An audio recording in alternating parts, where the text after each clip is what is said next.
Здравейте, приятелчета! Да ви покажа още едно видео от почти наближаващия край на поредната ползотворна седмица. Тук ще ви покажа какво сме направили тази седмица. Значи, приключихме вече с ребрата от тази част и от тази част за сега. Както виждате, сме сложили така наречените столици. Тук сме сложили още кръченца за подпиране на ъглите.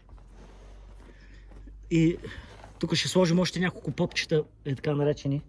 Тук на самите трегери, още 3 попчета ще сложим, за да може да ни държат покрива прав горе. Също на столиците, където са тези дългите, трябва да сложим подпиращи кръченца долу. Както виждате, долу сме сложили едни ъгълчета, които да ни държат самите ребра прави и да не вървят нагоре-надолу и да стоят стабилно общо взето. И така. Ще видим после пак какво ще направим.